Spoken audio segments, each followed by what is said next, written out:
Buenos días, buenas tardes, buenas noches, transmitiendo por streaming al resto del planeta. Ahí está. Canadá, República Argentina, Nicaragua, Venezuela, Colombia, Ecuador, República Dominicana, México, El Salvador, Puerto Rico, República Dominicana, dije, sí señor, Estados Unidos de América, Cuba, Venezuela, Nicaragua, Costa Rica, que no afloje Honduras, que no aflojen esos aplausos para recibir a toda la gente, Asia, África, América, Oceanía, Europa, ¿cómo estamos? Mirá la camiseta del campeón del mundo, ahí está. Le falta la 10, o es la 10. Tiene 3 estrellas, si no tiene 3 estrellas la camiseta no te dejamos entrar nunca más por una falta del respeto al campeón del mundo. Muy bien. Que Dios te bendiga, que Dios te guarde. Buenos días, buenas tardes, buenas noches. Saludo así porque hay diferentes usos horarios en todo el mundo. Y estoy listo para transmitir lo que creo Dios me dijo que te diga. Estamos felices. Le mando un saludo a mi querida Argentina, que mañana vuelvo a viajar para allá para estar en 2 estados, 2 provincias, que es Entre Ríos y Santa Fe. Así que nos vamos a encontrar ahí en esta maratón que estamos haciendo durante todo el año, donde vivimos mitad del año acá, mitad del año allá, hasta terminar estas 30 maravillosas ciudades de la República Argentina y cumplir con las 25 provincias. Así que gracias a todos, los bendigo y a los que estamos aquí, que han venido de todas partes del mundo, a los que se conectan a esta hora, que Dios te bendiga, que Dios te guarde y que haga resplandecer su rostro sobre ti. Muy bien. ¿Estamos listos, gente? ¿Sí o no? Sí. Muy bien.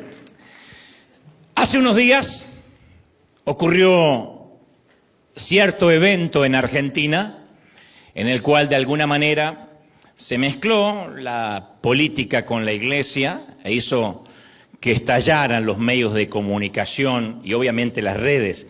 Lo menciono porque es de público conocimiento. La mezcla, le decimos mezcla sin hacer un juicio de valores, cuando básicamente se conoce algo como sincretismo, que es cuando la cultura secular se entreteje sutilmente con la cultura espiritual y eso suele ser peligroso, ¿no? No digo que no se pueda, que esté mal, simplemente es peligroso cuando el sincretismo se logra filtrar. Resulta que un querido pastor, que además lo conozco, es amigo, invitó a la inauguración de su megatemplo allí en Argentina, más precisamente en el norte del país, invitó al presidente de la nación y que tampoco es un juzgamiento, a eso se dedica, en un acto claro partidario, dirigió su diatriba plagada de afirmaciones totalmente contrarias a las enseñanzas del Evangelio. Tampoco uno le va a pedir que sea un teólogo, es un político. Y entre otras cosas, el mandatario demonizó al Estado, ponderó al capitalismo como la voluntad de Dios, la voluntad divina, cuando en realidad cualquier sistema humano puede ser o de bendición o de maldición según la gestión de quienes lo están implementando. Argumentar que Dios está a la derecha, en el centro o a la izquierda es una falacia. Aclaro, yo no pretendo hacer un juicio de valores, mucho menos del anfitrión, dado que, como cualquier pastor, tiene el derecho a invitar a quien quiera a su celebración o a su congreso. Y menos un juicio de valores al presidente, porque su tarea es hacer política, no se le puede pedir otra cosa. Mi punto es que de pronto aparecieron miles de comentarios, casi millones, del tipo, esto no nos representa como iglesia, como cristianos sentimos vergüenza ajena, no todo lo que se vio es la verdadera iglesia, no todo lo que se vio ahí es lo que somos, repudiamos lo que se dijo, lo que se hizo, y no es la primera vez que nos sucede algo similar. Para los memoriosos y los que llevamos años en este peregrinar allá en los 80, Jimmy Swaggart, quien falleció, partió a la eternidad con el Señor este pasado 1 de julio, era nuestro prócer.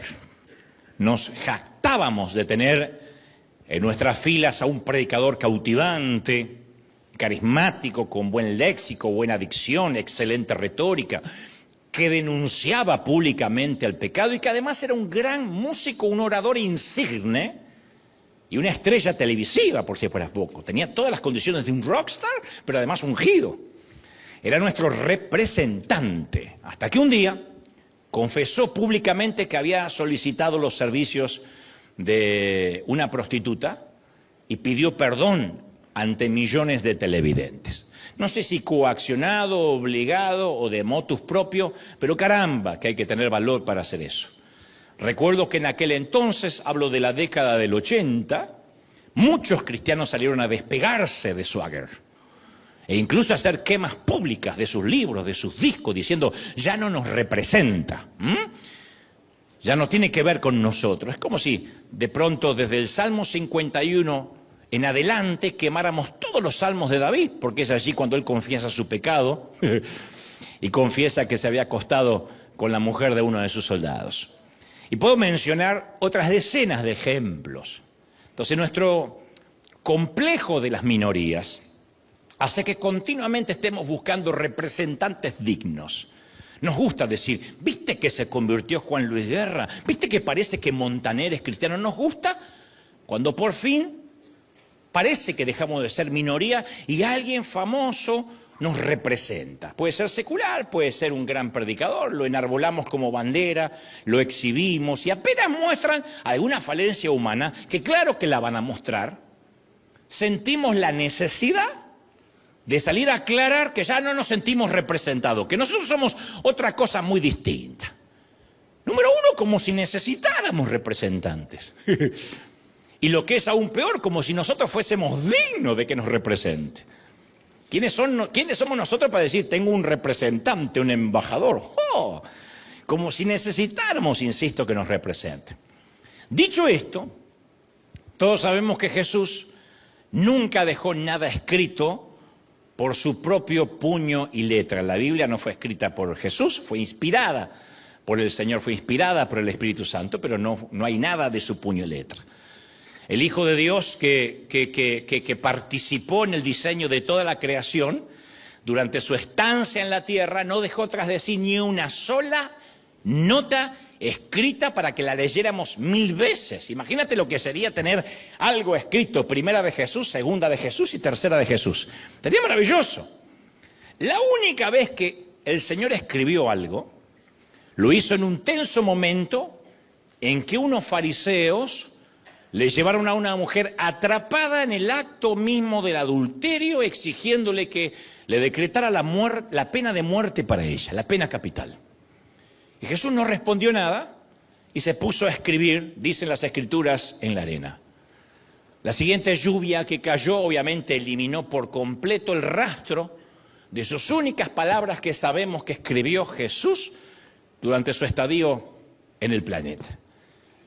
No escogió como testigo de su pluma algún pedazo de papiro, que imagínate, se podría haber conservado y venerar como reliquia, pero utilizó una simple paleta hecha con arena en la Tierra Santa, porque la meta del maestro era escribir sus palabras en los corazones de sus seguidores.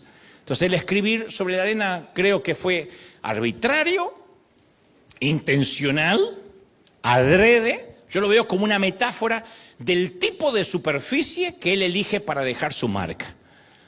La arena es tan falible, es tan voluble, tan fútil, tan movediza y fundamentalmente tan efímera, que no creo que haya algo que se parezca tanto al corazón del hombre.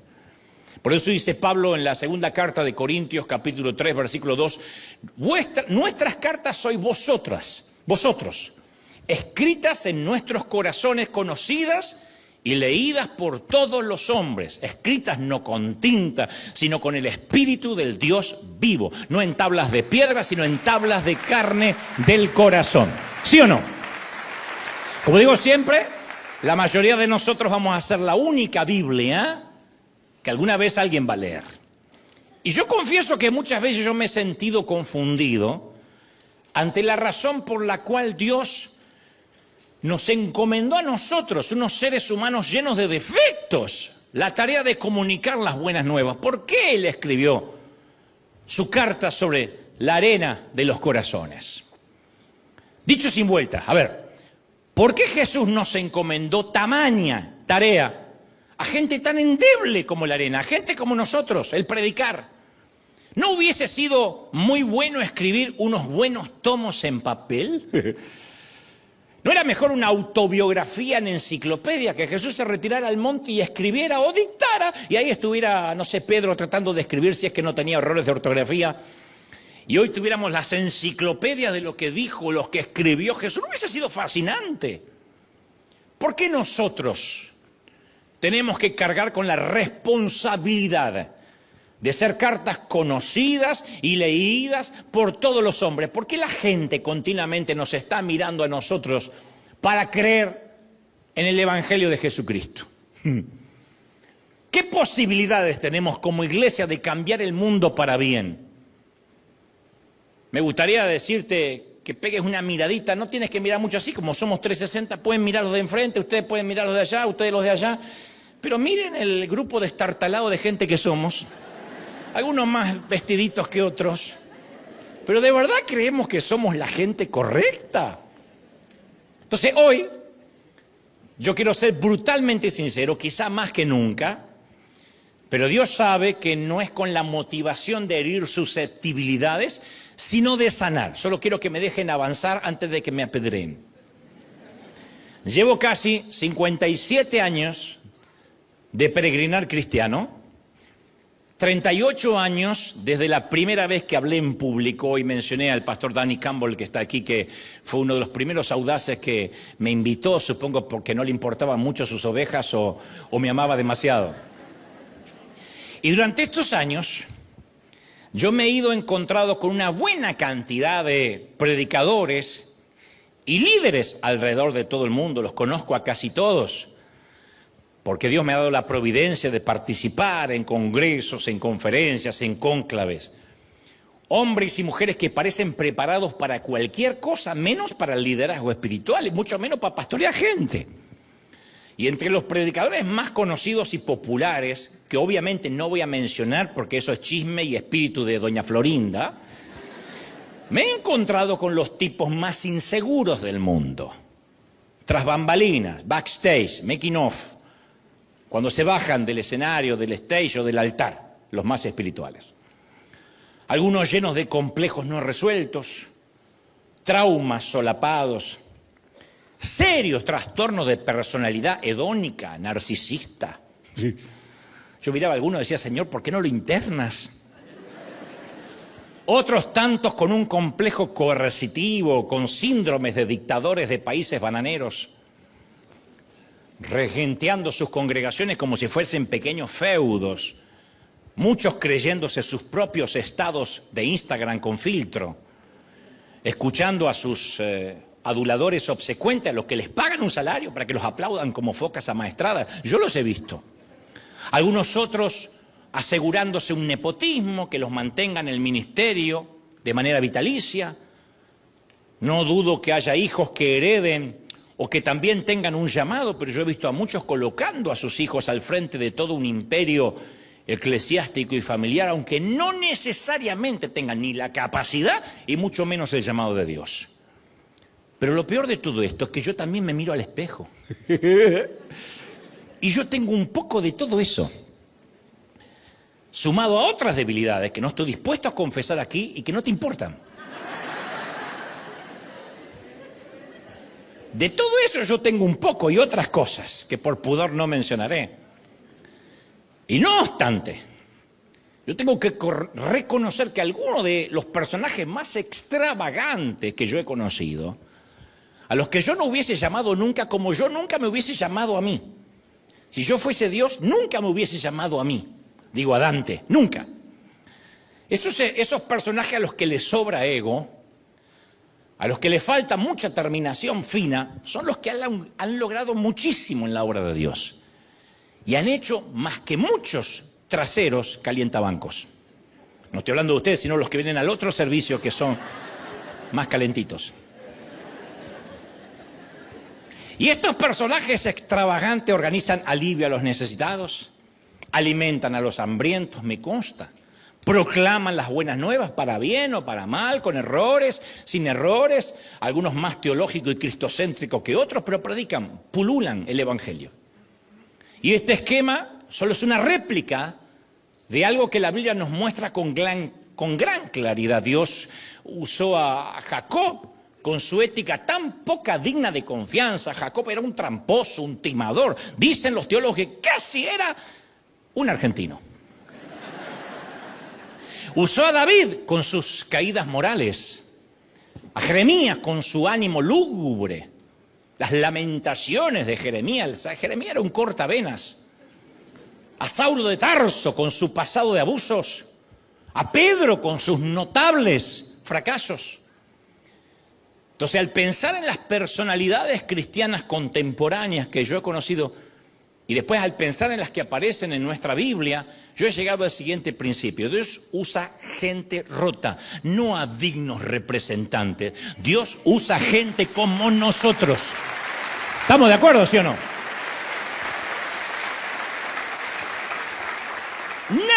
Nadie que ha sido usado por Dios, que está siendo usado por Dios, que va a ser usado por Dios, ha vivido impoluto, por mucha doctrina que guarde. No conozco a nadie que no esté roto de alguna manera, sino algo no es real, o su vida o su llamado. Pero Dios no puede usar gente entera. Ahora, dejemos de lado los predicadores y miremos a la gente sentada en la iglesia local. Bien por tu risa, Dios bendiga esa risa. Mirémonos aquí mismo. Un tipo que no es feliz en el matrimonio, no consigue empleo, pero recibe a la gente en el lobby de la iglesia con una sonrisa porque es lo que sabe hacer para Dios. ¿Lo descartamos? ¿Le decimos que se siente o que desaparezca hasta tanto muestre señas de un matrimonio feliz? ¿Quién puede marcar la barda o la valla del matrimonio feliz y digan, tengan el matrimonio que yo tengo? ¿Quién? Gracias porque no hubo amén. Valoro esa sinceridad. Una dama que lleva varias parejas fallidas. Una que 5 maridos ha tenido y el que ahora tiene parece que tampoco es el marido. Pero es la primera en llegar a servir. Es la última en irse. Es la que se queda con un corazón de mayordomía a servir y llega y está dispuesta. No es el modelo de vida, pero caramba, ¿cuántos hombres quisieran tener la energía, la entrega que tiene esta dama? Un empresario que ejerce su profesión de manera dudosa, pero es un gran sembrador y sostiene la obra del reino. Un músico que está adicto secretamente a la pornografía, pero Dios lo usa en dirigir la adoración hacia Él, nunca lo ha desechado. Obviamente son metáforas, no es que ustedes digan quién, son metáforas. Aleatoriamente estoy colocando debilidades y sumándoselas a alguien. Entonces la carga del reino descansa sobre las espaldas de unos peregrinos comunes, rotos, corrientes. Nunca ha sido encomendada la gran comisión a los ángeles ni a gigantes espirituales, que es lo que a veces hacemos creer, que quienes estamos aquí es porque estamos a un nivel superior del que oye. Ahora, yo le preguntaría al Señor, ¿por qué escoger un plan que ya de entrada tenía todas las posibilidades en su contra? Eso es como escribir justamente un legado sobre la arena. Es como poner una empresa multinacional en manos de un grupito de niños de 6 años. ¡Caramba! Entonces, si la iglesia comete serios errores, es precisamente porque incluye seres humanos imperfectos que cometen errores. Ese es el enorme riesgo que Dios decidió correr al elegirnos, al otorgarnos su gracia. Y cualquiera que entre a la iglesia, cualquier iglesia buscando perfección, o no comprende la naturaleza del riesgo que Dios decidió correr, o no entiende la naturaleza de nuestra humanidad. Esto pasa tanto en los protestantes como en los católicos. Los católicos también se ponen túnicas y uno cree que baja en un carro de fuego. ¡No! Es un hombrecito con túnica, hablando en latín. Por eso necesitamos regresar al momento en el cual Jesús le entregó la misión a sus seguidores. Jesús le da una directriz que conocemos como la Gran Comisión, en la cual nos envía hasta los confines de la tierra. Entonces, mientras los discípulos se encuentran allí de pie, Él se eleva flotando en el aire para no volver a ser visto jamás, al menos de esa forma. Me imagino a 11 discípulos estirando el cuello para mirar en las nubes mientras unos ángeles hacen una pregunta obvia: ¿qué hacen aquí mirando el cielo? Literalmente le dijo: ¿qué hacen mirando el cielo? Que implicaba algo como: ¿qué hacen acá? ¡Muévanse! ¡Ya está! Ahora, si Jesús no hubiese ascendido, Él podía haberse quedado aquí para siempre, ya estaba resucitado. La iglesia no tendría errores, no habría gente rota. Cuando surgieran cuestiones morales como la eutanasia, el aborto, la inclusión de género, podríamos apelar directamente a Jesús, que estaría en un trono, quizá en Washington o en otro sitio santo como Buenos Aires, y que dictara una ley. Señor, acláranos estas cosas. Sería más que un papa, más que un apóstol protestante. Pero ¿por qué Jesús pondría su santa misión en manos de gente tan destartalada y desvencijada como nosotros? Se rió un destartalado, porque, gloria a Dios, porque parece que soy el único. Dicen: ay, yo no, dijeron los fresas, ay, yo no. Sí, ¿por qué dejar todo en manos de gente tan fallada?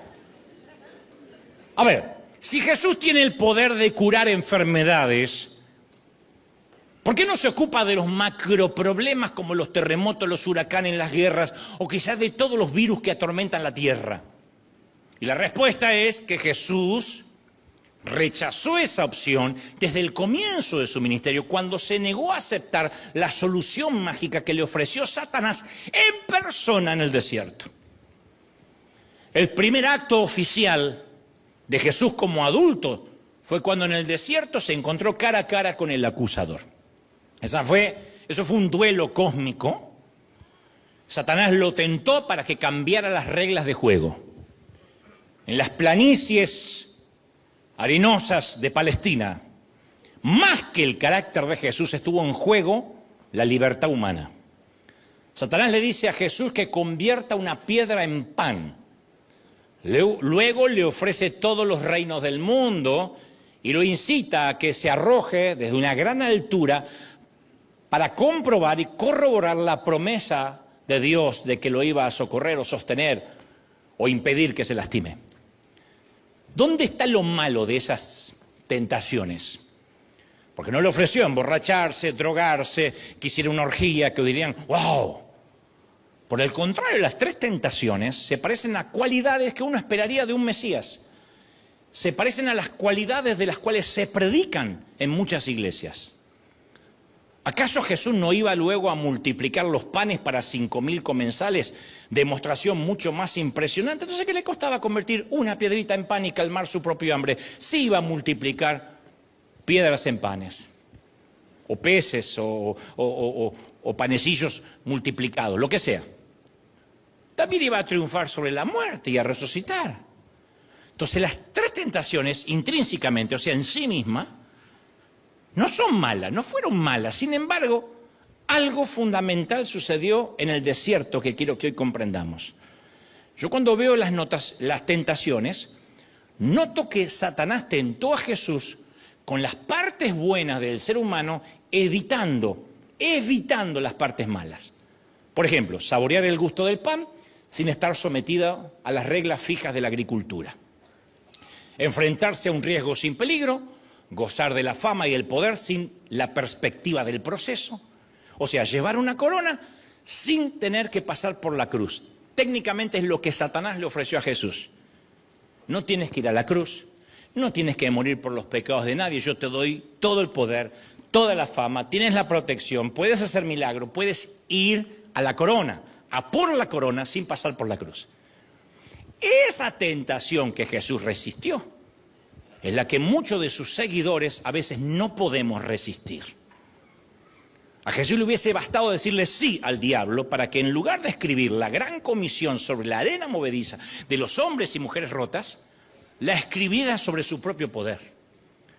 Si Jesús no nos hubiera dado la oportunidad a nosotros, Él habría cambiado las reglas de juego en el desierto, y hoy Jesús tendría una estatua en la plaza del Parlamento, otra en la puerta del Capitolio, una más en el Kremlin. Pero en aquellas arenas de Palestina se estaba decidiendo, número uno, cómo sería el Mesías. Iba a ser un Mesías del pueblo, socialista, que convertiría las piedras en pan para alimentar a las multitudes.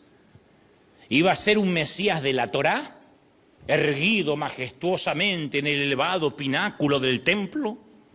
Iba a ser un Mesías rey que gobernaría no solo en Israel, sino sobre todos los reinos de la tierra. En resumen, Satanás le ofrecía a Jesús la oportunidad de ser el Mesías que en el fondo todos soñamos que sea. Es como que no entendimos lo que pasó en el desierto con Satanás. Nosotros a veces queremos que un Mesías haga que los gobiernos sean más íntegros. No va a pasar. Porque o es mentira lo que pasó en el desierto, o es mentira todo lo que dice Apocalipsis. Oramos al Señor para que nuestros gobiernos sean más equitativos, que dejen de promover leyes que nos ofendan. Pero Jesús nunca dijo que su misión era cambiar los gobiernos de esta tierra, o que iba a mejorar nuestra economía terrenal, o que Él iba a poner un gran ministro de Economía para que a la iglesia le fuera bien. El salmista hizo esta pregunta: si fueran destruidos los fundamentos, ¿qué va a hacer el justo? Y algunos cristianos pensamos que hay que meter muchas leyes santas en el Congreso, que hay que hacer que la nación se vuelva a Cristo. ¿De verdad pensamos que para tener un renuevo, un avivamiento, necesitamos una reforma legislativa? Mirando la historia de la iglesia, ¿no es exactamente al revés? Jesús atrajo a los personajes más desagradables, a los parias morales. Él vino a buscar a los pecadores, no a los justos, nos vino a buscar a nosotros. Nos dio una oportunidad, nos dio gracias, ¿sí o no? Entonces, ¿por qué Jesús nos enfocó en cambiar el imperio romano? No nos olvidemos que cuando lo arrestaron, los que pidieron su muerte no fueron los políticos mundanos, sino los religiosos. Entonces, cuando la iglesia trata de unirse al Estado, tiende a ejercer el poder en lugar de dispensar gracia. Y cuando la iglesia se pone a fijar las reglas para el resto de la sociedad, deviene en lo que llamamos fundamentalismo, pero no está muy complicado. El proyecto de hacer descender el cielo a la tierra siempre tiene como resultado el hacer subir el infierno a la tierra. Como dijo una vez, el Estado puede cerrar los casinos los domingos, podemos orar para que Trump haga que los casinos, Las Vegas cierren los domingos, sí, pero no va a obligar a la gente a congregarse. ¿Puede arrestar el gobierno, el Estado a los racistas? Sí, pero no puede curar el odio, mucho menos enseñarles amor. ¿Puede el gobierno, el Estado, dictar leyes que prohíban el divorcio? Claro que sí, pero no puede obligar a nadie, a ningún cónyuge, a amarse. ¿Le puede otorgar subsidios a los pobres? Sí, pero no puede obligarles a los ricos a mostrar compasión, solidaridad y justicia. ¿Puede prohibir el gobierno el adulterio? Sí, pero no va a poder prohibir la lujuria secreta. ¿Puede prohibir el robo? Sí, pero no la codicia. ¿Puede favorecer la moral? Sí, pero no la santidad. Por eso tenemos que estar menos preocupados por lo que sucede dentro de las paredes de la Corte Suprema o el Senado y más preocupados por lo que sucede en las paredes de nuestra iglesia, porque de aquí vendrá el cambio. Alguien tiene que creerlo, ¿sí o no? Entonces, diré esto una vez. La renovación de la espiritualidad de nuestros países nunca va a descender desde la cumbre del poder hacia abajo. Trump no va a traer un avivamiento. Ni Biden, ni Obama, ni Washington resucitado. Pretender que Milei, Bukele, Trump o Claudia Sheinbaum llenen el poder legislativo de moral es un sueño de fantasía. A lo mejor pasa, a lo mejor no, pero no va a ser inducido por Dios. Lo siento por los salvadoreños que me están mirando con ganas de apedrearme. Soy amigo de Bukele. Y lo siento por los mexicanos, los argentinos, pero no va a pasar. Dios nunca prometió poner un Mesías en el gobierno. Nunca. Son políticos. Buenos, malos, mediocres, menos buenos, menos malos. Comparado con el otro mejor, roba menos, etcétera, etcétera. Lo mismo aquí, si creemos que en la Casa Blanca o en el Salón Oval, quien esté va a definir el futuro de la iglesia. No, no se puede predicar o extender un reino desde el poder, sino desde el amor, desde la gracia y de la libre elección. ¿Estamos de acuerdo, sí o no? Entonces, la tentación en el desierto pone al descubierto una profunda diferencia entre el poder de Dios y el poder del enemigo. El diablo tiene el poder de coaccionar, de forzar a la obediencia. Y si uno no quiere obedecer, te hacen obedecer con gases lacrimógenos, con esposas, como sea. No con la mujer, con esposas. Y por lo general los políticos han aprendido mucho de ese poder coercitivo. Y en ocasiones la iglesia también genera sus propios dictadores. La historia habló de los más graves. Jim Jones se llevó a toda su congregación a una isla de Guyana y los envenenó en una Santa Cena. Por cierto, tenemos Santa Cena en 2 domingos, los espero. No me acordé. La toman todos juntos a la vez, ¿eh? David Koresh los incendió a todos. Ellos entendieron cómo se manipulaba el poder. Y otros que quizás no matan a sus seguidores, pero les asfixian el alma, diciéndoles lo que pueden hacer, qué iglesias visitar, qué música escuchar y hasta con quiénes pueden casarse porque los tiene que aprobar el líder o el pastor. O son disciplinados públicamente porque pecaron. No, no son disciplinados los que pecaron, son disciplinados los que se les descubrió que pecaron. Todos pecan. Conocí congregaciones cuyos miembros tienen que pedir una carta de permiso si quieren visitar otra congregación. Y si se quieren ir de todo, carta de traslado, como si fueran ganado de exportación. Te mando 4 ovejas, y van para allá. Entonces a veces la iglesia suele tomar prestados los instrumentos de manipulación políticos. Y cuando me vuelvo a mirar al espejo, me doy cuenta que la iglesia es así. ¿Por qué?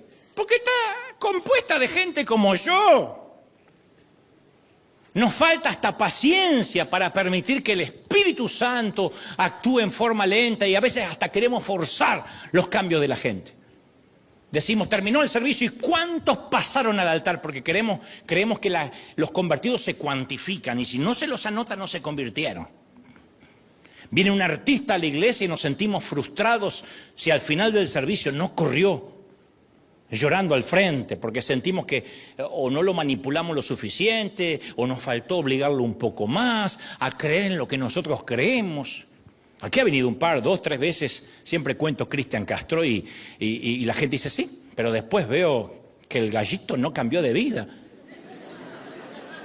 ¿Y quién nos controla? ¿Quién te controla a ti si cambiaste o no cambiaste de vida? El gallito porque es un despadre a donde va, pero de allí la famosa frase evangélica, qué lástima que no aprovechaste a predicarle el evangelio. A mí me lo dicen todo el tiempo. Entonces nos invitan a hablar de economía o de educación y creemos que estamos obligados a aprovechar el momento, aunque luego nunca más nos vuelvan a invitar y nos cierren las puertas. Por eso los cristianos ya no solemos ser fuentes de consulta en cuestiones de sabiduría, en el acervo cultural de la sociedad. No nos consultan porque enseguida salimos con la frasecita, con la demagogia, con el lema, arrepiéntase, y no nos llamaron para eso. Entonces no estamos interesados a veces en reflejar a Cristo, sino en aprovechar cuanta puertita se nos abre para ejercer poder. A veces yo también desearía que Dios empleara un toque más fuerte, no solo en el mundo, sino conmigo. A veces me gustaría un Mesías como el que propuso Satanás en el desierto. Lo confieso, suena espantoso lo que diré, pero a veces preferiría un Mesías como Satanás lo propuso. Para mí sería muy fácil si él me dijera cada mañana, no hagas esto, no hagas tal cosa, toma el otro camino, no compres ese tomate que no es orgánico. Cuidado con aquel vino que no es un Malbec mendocino. Aléjate de esa pupusa.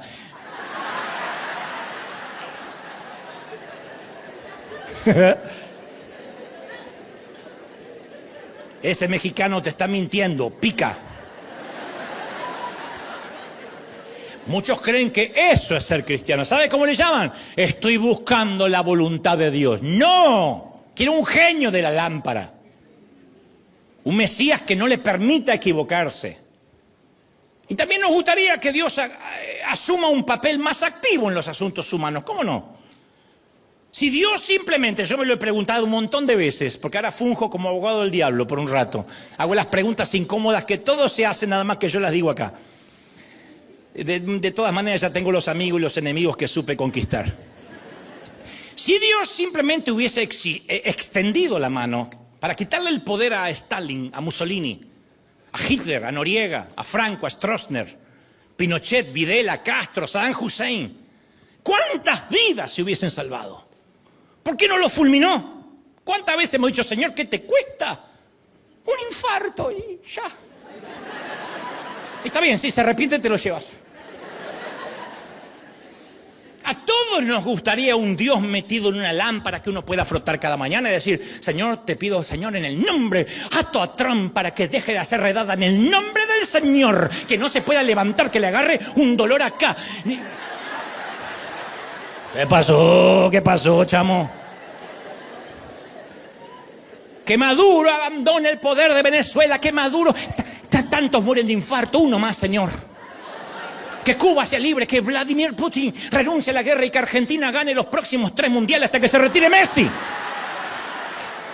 Hay gente que ora por eso.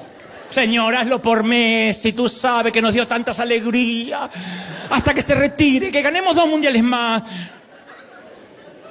Todos queremos un Mesías como propuso el diablo en el desierto. Haz un milagro, convierte, vamos, haz una señal. Convierte la piedra en pan. Tírate y los ángeles te van a sostener. Y a veces como timadores predicamos eso. Y convertimos el evangelio en Angway o en Herbalife. Ven aquí y sube la pirámide hasta que te empoderes. Hasta que la gloria gravite sobre ti. ¡Oh! Por el poder de Grayskull. Y ahí va.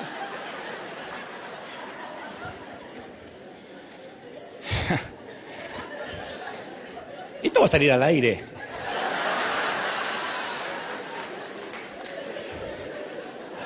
Pero el Señor prefiere escribir su evangelio sobre la arena. Y en lugar de aplastar el mal con su fuerza divina, en lugar de imponer justicia y destruir a los injustos, en lugar de establecer la paz mediante un gobierno terrenal perfecto, optó por confiar en la gente rota, llenándola de su Espíritu Santo. Me fascina ese trueque.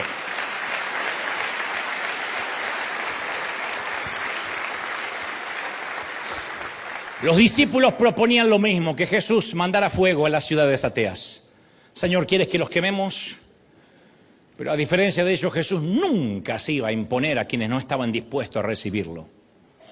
Jerusalén, Jerusalén, ¿cuántas veces quise juntarte como la gallina a sus polluelos y no quisiste? ¡Qué caballero! Eso es poder. Poder es poder hacerlo y no querer. Lo mismo que siempre hablo de la santidad y el legalismo. Querer pecar y no poder es legalismo.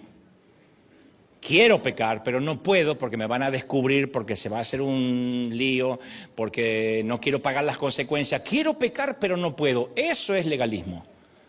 Puedo pecar, pero no quiero. Eso es libertad. Eso es ser libre. Eso es libertad. ¡Free! Entonces, la cualidad que más enamora de Dios, al menos a mí, es todo aquello que puede hacer y no hace. ¿Puede Dios bajar un rayo así y todos los del ice? Claro que puede, es el mismo que pudo haber hecho así y una legión de ángeles venir a rescatarlo de la cruz. Pero la libertad humana que Dios nos dio es tan absoluta que nos dio el poder para vivir como si Él no existiera, si así lo quisiéramos. Nos dio libertad hasta para escupir el rostro y hasta para crucificarlo. Eso es poder. Somos libres de matarnos unos a otros, de blasfemar unos con los otros, de desencadenar guerras mundiales. Somos libres de contaminar el planeta hasta el punto de que llegará en pocos años el momento en que ni siquiera habrá agua potable. Incluso somos libres de desafiar a Dios, de vivir sin restricciones, como si no existiera ni el cielo ni el infierno. Porque Él dijo, los haré a mi imagen. No quiero robots. No serán como los ángeles obligados o coaccionados a hacer una sola cosa. Ellos tendrán libertad. Y creo que Dios insiste en refrenarse porque sabe que ningún despliegue empírico y pirotécnico va a conseguir que lo amen. Les hizo descender maná del cielo a los israelitas, brotó agua de una piedra, les abrió el mar para que pasaran por un pasillo seco y no lograron creer en Él. Por eso el Señor decía al hacer un milagro, no lo cuentes, yo no quiero fanáticos de milagros. Quien se acerca a Dios por un milagro se irá lejos de Dios porque un día ese milagro no ocurre. Siempre. Los compradores de supersticiones baratas y de milagros, así como llegan al Señor porque, ella no podía hacer esto y ahora lo puede hacer. El día que le agarre reuma, se aleja de Dios. Porque su base está en el milagrito. Y le da lo mismo hoy Dios y mañana la Virgen de Guadalupe y la Virgen de Itatí. ¿Y qué otra virgen aparezca por ahí? Solo el amor produce una respuesta de amor. Así que cuando uno ve el precipicio moral, que lo estamos viendo todos, yo no soy un timorato, al cual se dirigen los Estados Unidos o el resto de nuestros países de América Latina, a veces tenemos la tentación de hay que hacer algo, hay que cambiarlo. O nos empezamos a pelear en las redes con otros cristianos que no comparten las convicciones que nosotros defendemos. A mí me dicen todo el tiempo, Dante, no te pronunciaste por aquello que hizo fulanito o tal presidente. Y porque tampoco me pronuncio cuando hace algo bueno, porque es otro reino. A veces somos tan necios y timoratos que creemos que si militamos de un lado de la grieta, aunque sea del lado de nuestras convicciones, estamos cumpliendo la gran comisión. Y somos tan ambiguos que si el gobierno de turno, como dije una vez, nos da un plan social, nos manda un cheque, lo puso Dios. No sé cómo es América Latina, pero voy a hablar de este país. Acá está lleno de hispanos que dicen, ay, Trump es el hombre de Dios. Mandó un cheque durante la pandemia. Ahora, y si algún pastor se mete con nuestro candidato, somos capaces de irnos de esa iglesia para siempre. Ahora, si ese mismo candidato mañana sale a hacer redada de inmigrante, ay, lo puso el diablo.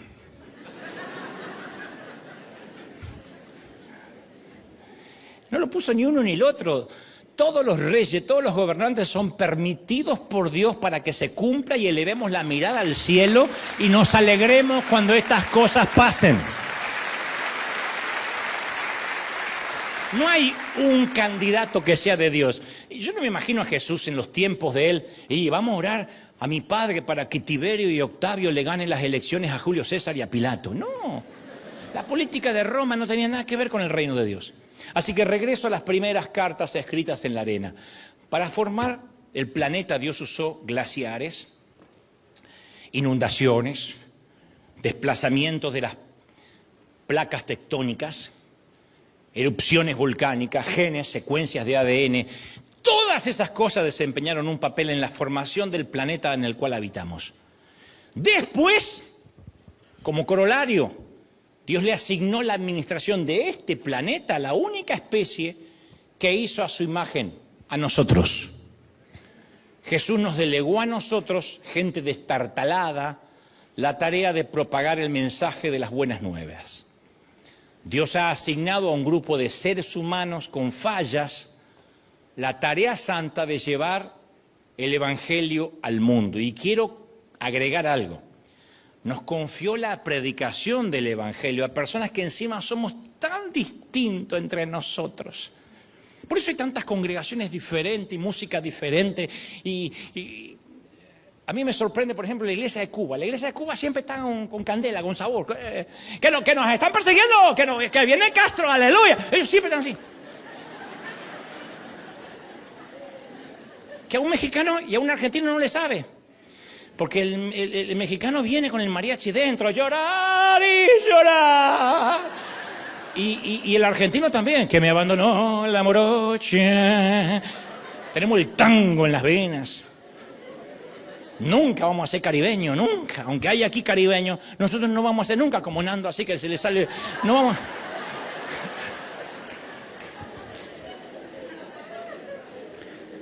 Una vez en Corea vi cómo oraban los coreanos.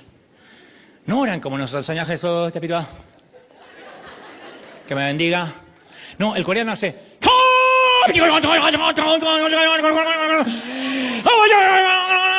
No ora, lo hartan a Dios. Dios dice ta, ta, ta y los bendice. Nosotros no somos coreanos. Tenemos otra estructura emocional. Dios es el Dios de Abraham, el Dios de Isaac y el Dios de Jacob. No el Dios de Abraham, Isaac y Jacob. Dios de Abraham, Dios de Isaac y Dios de Jacob. Mismo Dios, diferente trato para con cada quien, según nuestra estructura, nuestro cableado. Cuando yo leo los relatos de la iglesia del Nuevo Testamento, la característica que más se destaca es la diversidad, cosas que hemos perdido. La iglesia cristiana desmanteló las barreras de sexo, de raza, de clase social que habían marcado a las generaciones judías. Pablo se jactó diciendo: no soy ni hebreo, ni judío, ni hombre, ni mujer. ¿Se acuerdan cuando dijo eso? No es que estaba autopercibiéndose otra cosa, sino que él estaba diciendo que de alguna forma el evangelio había roto todas las barreras. Eso es la inclusión por excelencia. Cuando una congregación se parece a Corea del Norte y todos hablan y visten y gritan igual y se parece a una secta, a mí me aterra. Más que una iglesia parecemos el juego del calamar.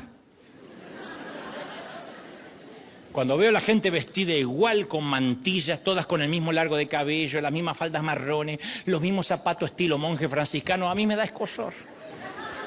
Porque por algún lado el pecado está. Si no está en el cabello, está en la lengua, pero está en algún lado. Entonces, lo que nos une no es la vestimenta, los dichos, las repeticiones, ni la doctrina, sino la misma visión, predicar la gracia y el amor de Cristo, y Él nos eligió para eso. ¿Estamos de acuerdo, sí o no? La gracia nos une. Y en esto conocerán que sois mis discípulos, que os améis unos a los otros y que amemos a Dios con corazón, mente, alma, fuerzas. Por eso regreso al principio del mensaje. Además de Jesús, en esta tierra nadie nos representa. No hay por qué avergonzarse, ni para bien ni para mal. Nadie está en calidad de representante. Yo no los represento a ustedes, ni quiero, ni voy a subir a la cruz por ustedes. Porque ustedes tampoco morirían por mí. Y que esto quede claro para nuestra salud mental, espiritual y emocional. Todos los pastores, apóstoles, líderes, obispos, o aunque se hagan llamar mañana súper ungidos, nos van a decepcionar. Es bíblico. ¿Por qué? Sentido común. Todos enfrentamos las mismas tentaciones abrumadoras.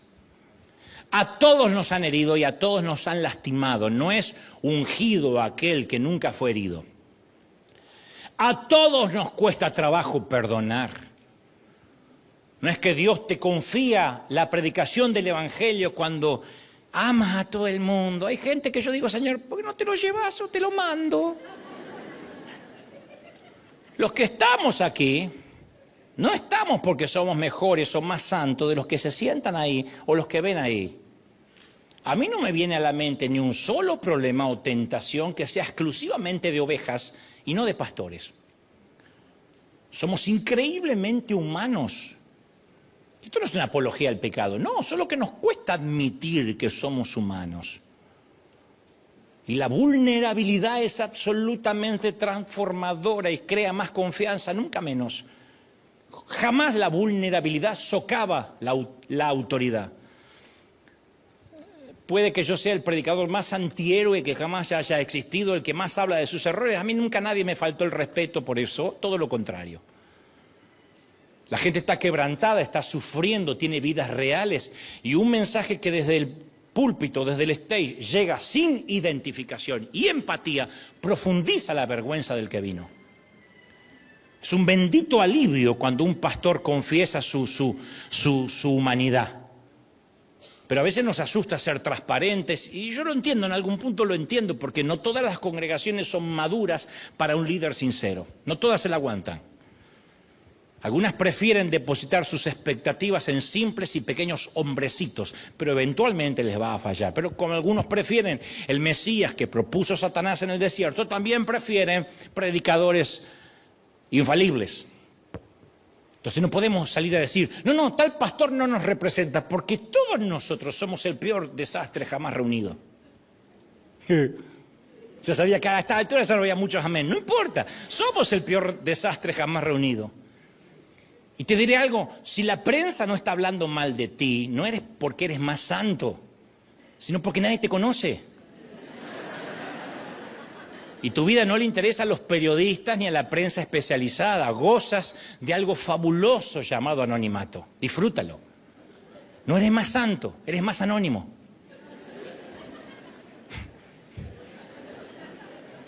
Es como cuando decíamos nosotros de jóvenes, nosotros en nuestro tiempo en la iglesia, cuando éramos jóvenes, pecábamos menos, éramos más santos. No, teníamos menos recursos. Todos pecábamos, pero no había tantos recursos para pecar. La única diferencia es que si tú eres anónimo y tienes un desliz moral, no le interesa a nadie a excepción de tu pareja o tu cónyuge. Pero si lo tiene el hombre que está en televisión, entonces noticia global. Es la única diferencia. Si tú dices una estupidez, se enteran los 3 amigotes que están tomando cerveza. Pero si lo dice el pastor, se enteran sus amigotes y millones de personas en las redes. Entonces, cuando alguien nos diga, tú eres parte de esa iglesia donde ese predicador hizo o dijo tal cosa, viste que lo están sacando en Univisión, viste el escándalo, no tenemos que salir a defender al predicador, mucho menos la cobardía de salir a despegarnos del asunto diciendo, no, es que no nos representa. No somos dignos de que alguien nos represente aquí en la tierra. Entonces tenemos que tener la valentía intelectual para decir, y sí, lo vi. ¿Viste lo que hizo? Sí, y sí, de esa gente rota es la que estamos hechos. No somos un museo de santos, somos un hospital lleno de gente fallada.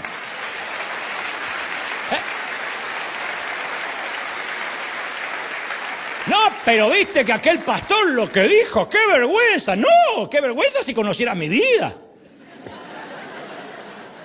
Así que cuando quiera puede ser bienvenido porque aceptamos cualquier cosa nosotros.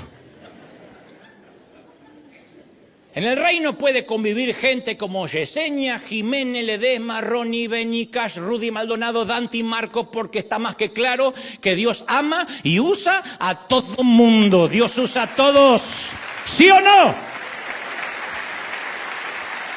Eso va a hacer que la gente quiera venir a nuestro hospital. ¿Quién quiere ir a un hospital donde la gente entra y se jacta de ser sana? ¿Por qué iríamos a un hospital para mentirle al médico?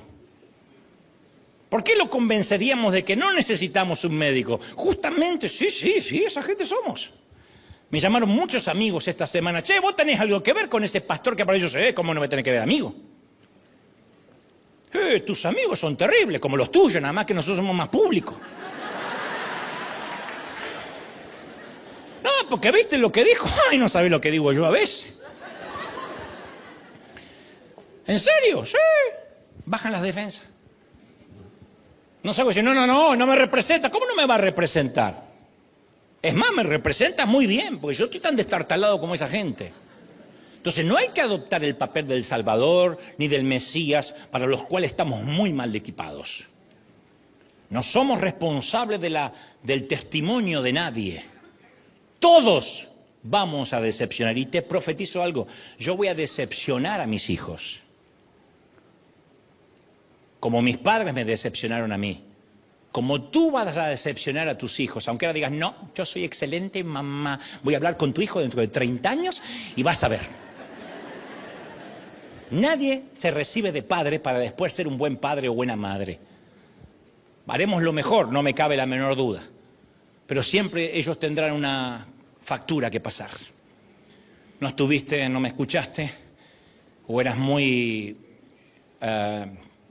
permisiva o muy permisivo, o eras muy radical, o no me dejaste, o no me hablabas, o sí hablabas, o trabajabas mucho, o trabajabas poco, o me faltaron cosas, o me faltó tiempo, siempre.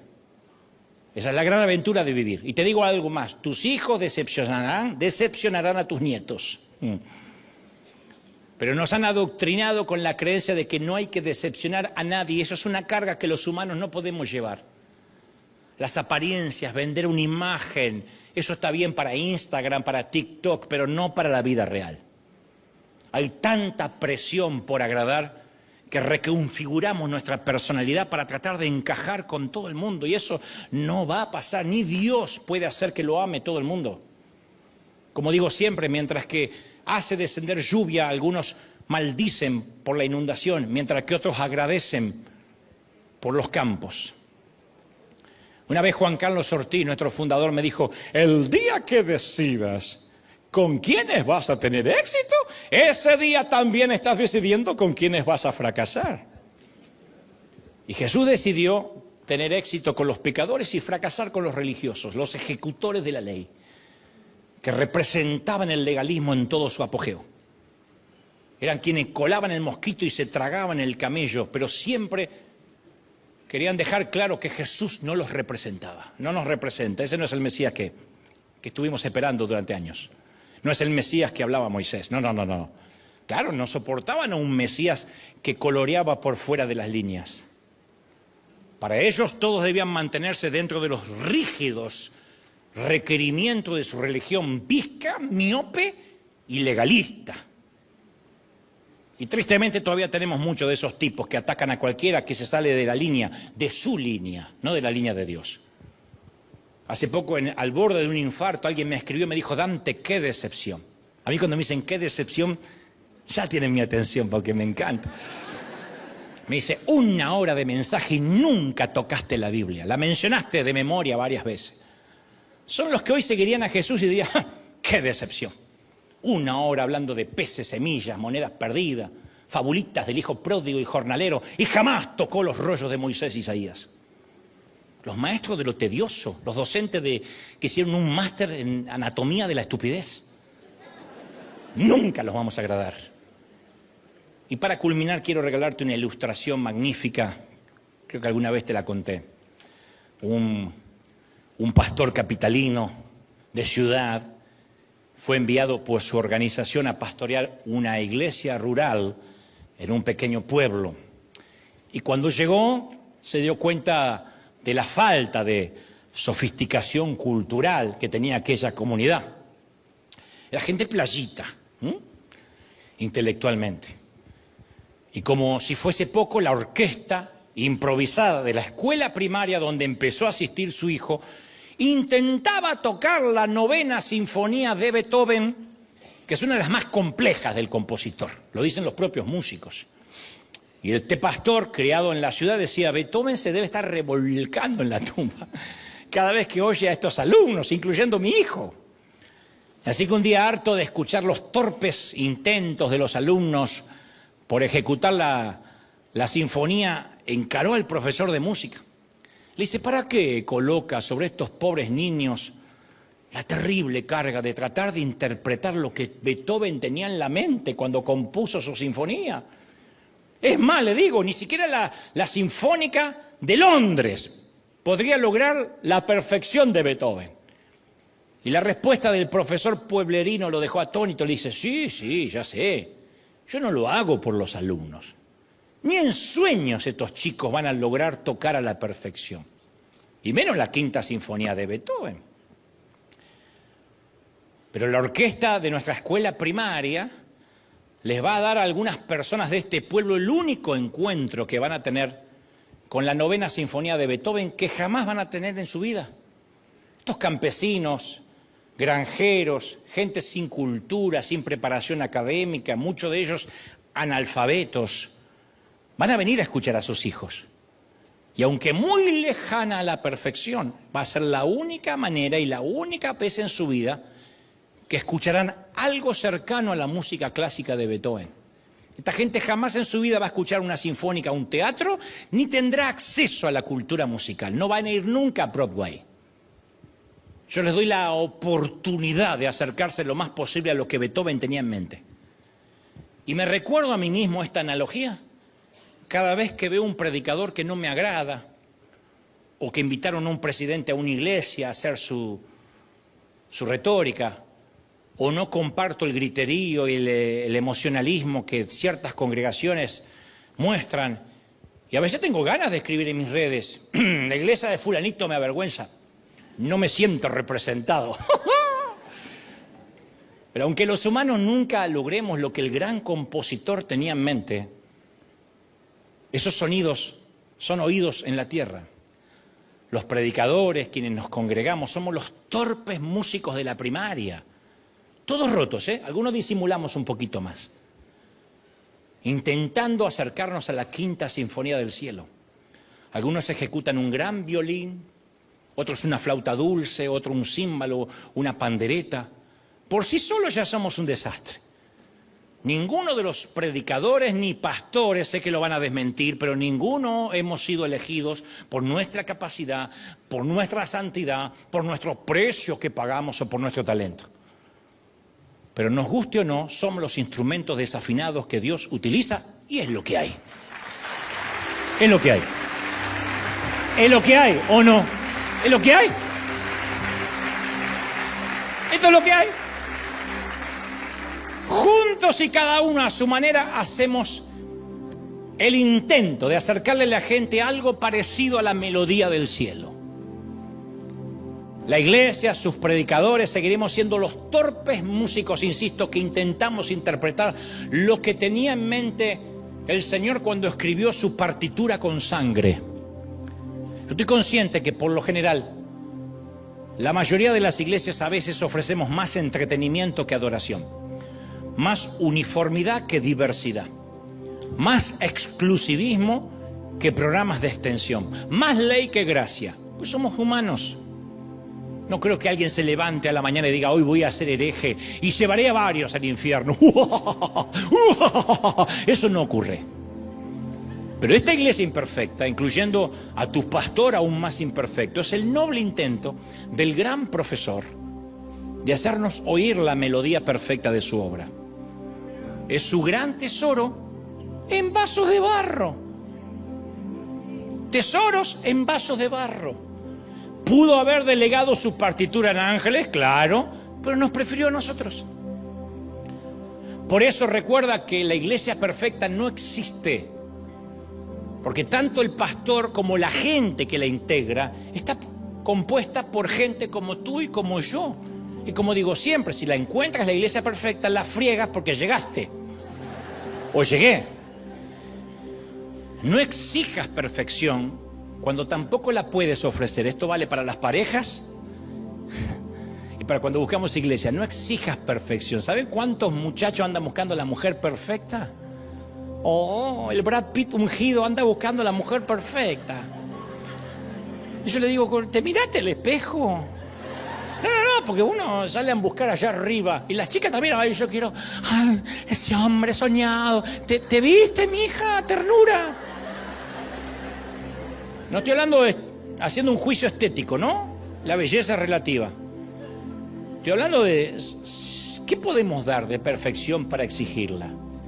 Esto, te guste o no, en esta tierra es lo más cerca que vas a ver o vas a estar de la perfección. La iglesia de Cristo está talada.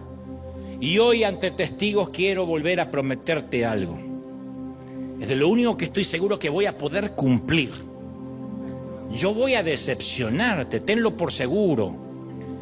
El día que predique algo que no estés de acuerdo, yo no puedo predicar todo y que todo el mundo esté de acuerdo. Porque estaría insultando tu inteligencia, tu sentido común, tu discernimiento. Un día voy a decir algo, aunque yo siempre trato de decir lo que creo Dios me dijo que diga, pero insisto, creo que Dios me dice que diga. A veces puedo ponerle algo de mí y como todo chef tengo los ingredientes correctos, pero puedo ponerle algún condimento de más o de menos y eso va a hacer que alguien se ofenda. El día que decidas creer un chisme o un rumor acerca de mi vida, siempre hay lenguas viperinas diciendo y un día vas a decir creer algo. El día que quieras pedirme una foto y yo te diga que estoy cansado y siga de largo. El día que, según tu barómetro espiritual, yo no dé el ancho de la santidad que buscas. El día que no te gusta cómo me he visto. O el día que simplemente te hartes de oírme y decidas que River ya no es lo que era antes. Yo estoy consciente que eso podría ocurrir. No somos un billete de 100 para gustarle a todo el mundo. No importa cuánta fidelidad y excelencia o ética de trabajo yo pueda demostrar, algún día alguien dirá, no, ya no es el mismo. Yo lo conocí en la catedral, era más humilde. Yo estoy parado acá hace 17 años, he predicado casi 1000 mensajes, sin faltar un domingo, he venido enfermo, con fiebre, sin dormir, viajando desde la otra punta del globo, y hace poco alguien me dijo, fui hace 2 domingos a River y predicó Marcos Witt. ¿No que no ibas a faltar? ¡Qué decepción!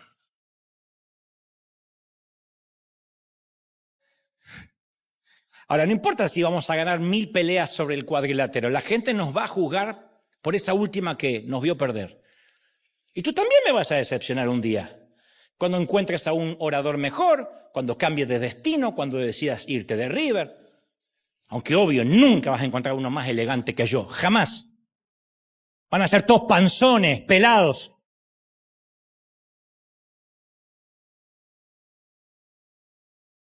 Pero no pidas perfección cuando tú tampoco puedes ofrecerla. Por eso yo nunca les pido a ustedes perfección, porque yo no te la puedo ofrecer como modelo. Y también quiero asegurarte que lo mejor que nos puede pasar, lo mejor es que nos decepcionemos mutuamente. Porque eso hará que pongamos nuestra vista en el único que jamás va a decepcionarnos. Vamos a dar un aplauso al Señor de señores, al Rey de Reyes. ¡Aleluya! Alguien tiene que celebrar más que eso. Fuerte, fuerte, fuerte. Hay un aplauso para que se escuche hasta allá, hasta Argentina. Sostenemos a los nuestros. ¡Aleluya! ¡Wow!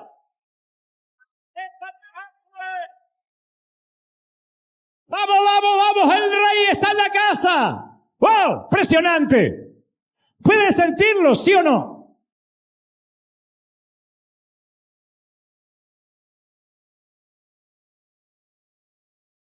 No hice ni haré jamás una apología del pecado. Digo lo que Pablo. ¿Acaso usaréis la gracia como un recurso, parafraseando, como un motivo para pecar? De ninguna manera, dijo el apóstol. No. La gracia nos limpia y la gracia nos hace intentar, con la ayuda del Espíritu Santo, vivir a la altura del regalo no merecido. Yo no estoy diciendo, bueno, todos nos decepcionamos, todos pecamos, más sí. No. Dios nos libre de pisotear el sacrificio que hizo Jesús en la cruz del Calvario, que quede claro.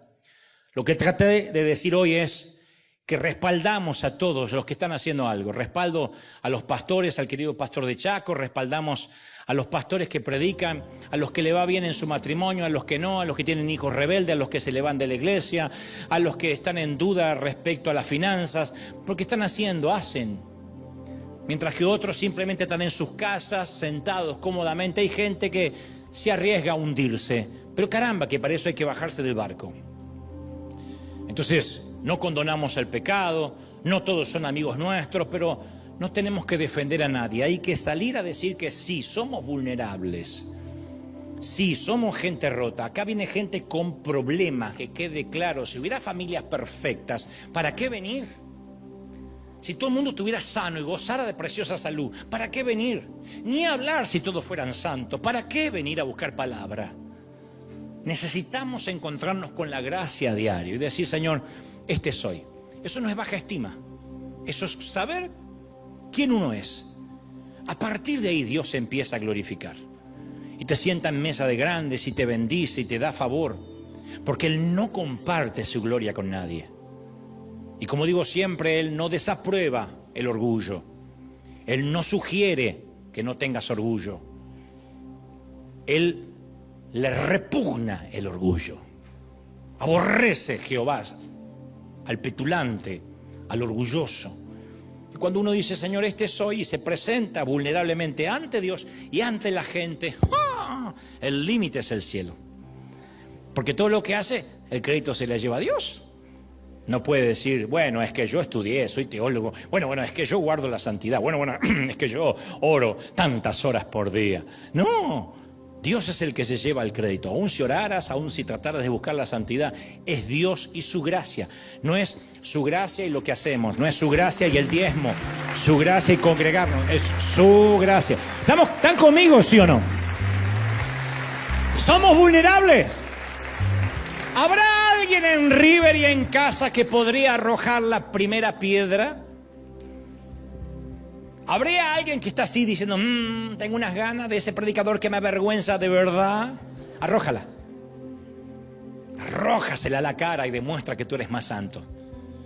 Pero si no das el ancho, Si no puedes ofrecer lo que demandas, tírala en la arena. Y fíjate lo que Jesús escribe en la arena, a lo mejor alcanzas a ver. Alguien arriesgó la teoría de que Jesús empezó a escribir los pecados de los apedreadores en la arena. Y dijo, fulanita, mucha falda larga, mucha santidad, lengua de víbora. Menganito es el que tiene la piedra más grande. Vive mirando traseros ajenos. No se le pierde uno. Lujurioso. Anotó en la arena los pecados sabiendo que la próxima lluvia los iba a llevar. Algunos arriesgan eso. No lo sé, no haré una doctrina y un dogma, pero digo, a mí me encanta pensar de que el Señor, cuando nos ponemos a señalar, nos desnuda y nos dice, ¿de verdad? Esto lo saben los papis, como dije el domingo pasado, las mamis. Tú no permites que un hijo avergüence a otro. Cuando ves a dos hermanitos peleándose, saca lo peor de un padre, ¿no? ¿De verdad? Cuando uno insulta al otro, ¿de verdad? Porque tú no estás en posición de mirar al otro. El Señor es muy celoso con eso. Defendamos a los nuestros, no nos avergoncemos, pase lo que pase. Claro que hay servicios que yo no puedo ver, hay predicadores que yo no tolero por mi sentido común, pero no porque no se van a ir al cielo, porque no son santos, porque digo, este no me gusta, son gustos. Y Dios no tiene problema con las preferencias religiosas, si nos gustan las pantallas, los bancos duros, las sillas más mullidas, si nos encanta una orquesta con brases y trompetas o una banda de rock. Dios no tiene problema con las liturgias, el problema es cuando hacemos de las liturgias una doctrina. Y cuando decimos lo que nos gustaría que Dios dijese. Y cuestionamos al que es diferente a nosotros y a veces es cultural la diferencia, nada más. Dios nos ama como somos, rotos. ¿Aceptamos el amor de Dios y la gracia del Señor? ¿Sí? Vamos, levanta tu mano al cielo conmigo. Padre, gracias por este momento. Gracias por este tiempo. He transmitido lo que creo me has dicho que diga. No he omitido ni he quitado ni he agregado a lo que creo que es tu revelación. Te amamos, Señor. Te exaltamos. Pedimos una doble porción de tu Espíritu sobre nosotros ahora. Todos orando, todos. Levanta las manos y te puedo guiar en oración y decir que juntos oremos para pedir perdón por haber juzgado muchas veces, por haber señalado a los que creíamos no daban la talla, por habernos puesto en jueces. A veces me da vergüenza, yo he sido muchos años así. Hasta que un día Dios usó su método de desnudarme y me sentí tan torpe.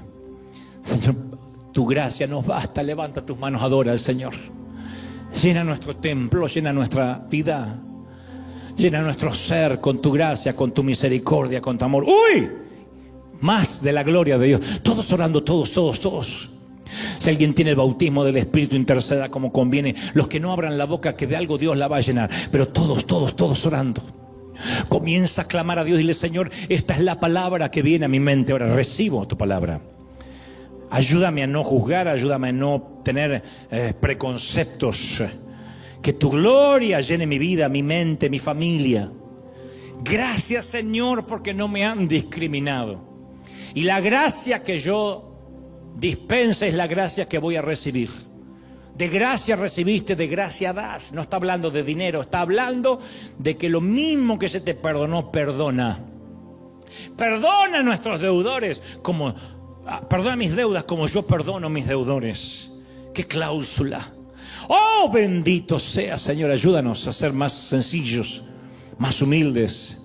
Llénanos a los que están en casa. He hablado de este mensaje con temor, con respeto, sin querer herir a nadie. Dios lo sabe. Me he puesto de ejemplo y no es falsa modestia. Somos un grupo de gente destartalada intentando acercarnos a la sinfonía del cielo escrita en partituras con sangre. Y somos eso. No lo estamos logrando ni haciendo como algunos quisieran. Pero el Señor nos dirá algún día, bien hecho, siervo fiel, bien hecho. Has intentado, te has puesto en la brecha, has resistido, has tenido resiliencia. De eso somos, de eso estamos hechos. No aflojes, no te entregues, no te rindas. el Señor pelea contigo. Firme como talón de oso, vamos.